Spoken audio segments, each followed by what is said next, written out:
মোয়া হয়তো আপনারা অনেকভাবেই বানিয়ে খেয়েছেন। আজকে যে পদ্ধতিতে মোয়া তৈরি করে দেখাবো, এই পদ্ধতিতে মোয়া বানিয়ে খেলে অন্য সব পদ্ধতির কথা ভুলে যাবেন। আসসালামু আলাইকুম। তো চলুন মূল রেসিপিতে চলে যাচ্ছি। প্রথমেই আমি এখানে কিছু চিড়ে নিয়ে নিয়েছি, আর এটা আমি সাদা চিড়ে নিয়েছি। আপনারা চাইলে যে কোনো ধরনের চিড়েটাই নিয়ে নিতে পারবেন। তো এখন চলে যাচ্ছি পরবর্তী প্রসেসে। এখানে একটা কড়াইতে আমি দিয়ে দিচ্ছি তেল। তেলটা এমনভাবে দিতে হবে যাতে ওপরে একটা ছাঁকনির উপরে তেলটা ভালোভাবে উঠে যায়। মানে এই যে এরকম একটা ছাঁকনি নিয়েছি আমি, এখন ছাঁকনিটা এর উপরে বসিয়ে দিলে যাতে ছাঁকনির উপরে তেলটা ভেসে ওঠে। এইভাবে নিয়ে তেলটা যখন খুব ভালোভাবে গরম হয়ে যাবে তখনই চিড়েগুলো দিয়ে দিতে হবে। আর চিড়ে দেওয়ার সাথে সাথেই এটা মানে ফুলে উঠবে, দেখতেই পারছেন। এভাবে চিড়েগুলো ভাজলে যে এতটা মুসমুসে হয়, আপনারা বাসায় একদিন হলেও এভাবে চিড়ের মোয়া বানিয়ে দেখবেন। আশা করছি আপনাদের ভালো লাগবে।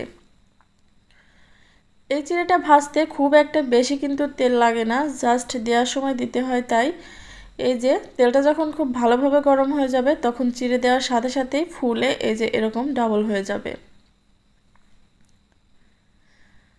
তো একই পদ্ধতিতে আমার যতগুলো প্রয়োজন আমি ততগুলো চিড়ে এভাবেই ভেজে নেব।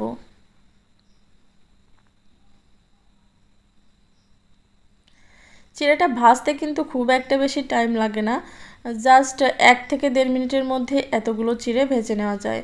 তো এই তো চিড়েগুলো ভেজে নিয়েছি, দেখতেই পারছেন কতটা পারফেক্ট হয়েছে। আলতো হাতে চাপ দিলেই একবারে ভেঙে গুঁড়ো হয়ে যাবে, এতটাই মুসমুসে হয়েছে। তো এখন চিড়েগুলো রেখে আমি বাকি প্রসেসে চলে যাচ্ছি। একটা কড়াইতে পর্যাপ্ত পরিমাণে গুড় নিয়ে নিতে হবে। এখানে আমি আখের গুড় নিয়েছি, আপনারা চাইলে এখন শীতের সিজনে খেজুরের গুঁড়ো ব্যবহার করতে পারবেন। তো গুড়টাকে একটু জাল করে শিরা তৈরি করে নিতে হবে, খুবই ঘন একটা শিরা। এভাবে জাল করতে করতে একটা পর্যায়ে এসে দেখবেন এই বুদবুদগুলো অনেকটা ঘন হয়ে গেছে। আপনারা এভাবে চেক করে দেখে নিতে পারেন। একটা বাটিতে সামান্য পানি নিয়ে পানির মধ্যে 2-3 ফোঁটা গুড় এভাবে দিলে দেখবেন যে একটু গলে যাচ্ছে না, এরকম শক্ত হয়ে আসছে। এই যে এরকম, তাহলে বুঝতে হবে যে এই গুড়টা একদম রেডি হয়ে গেছে। এখন আগে থেকে যে চিড়েগুলো ভেজে রেখেছিলাম সেটা এর মধ্যে দিয়ে দিচ্ছি। চুলার আঁচটা কিন্তু এ পর্যায়ে একদম লো হিটে থাকবে। এখন এটা নেড়েচেড়ে খুবই ভালো করে মিশিয়ে নিতে হবে।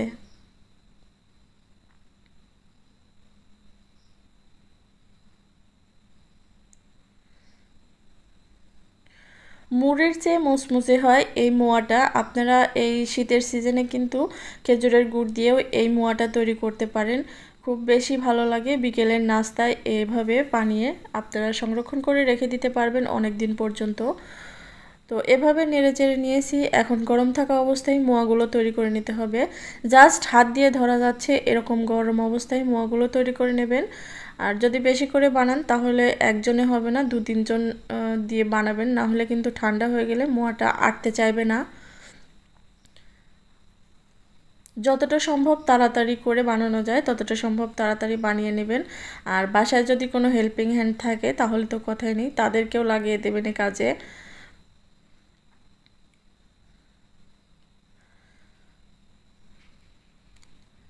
তো একইভাবে সবগুলো মোয়া আমি তৈরি করে নিয়েছি। এই রেসিপিতে যদি আপনারা মোয়া বানানোর ট্রাই করেন বাসায়, তাহলে কমেন্ট করে আমাকে কিন্তু জানিয়ে দেবেন আপনাদের কাছে কেমন লেগেছে। যদি ভালো লাগে তাহলে ফ্রেন্ডস অ্যান্ড ফ্যামিলিদের সাথে বেশি বেশি করে শেয়ার করে দেবেন। তো এই তো আমার মোয়াগুলো রেডি।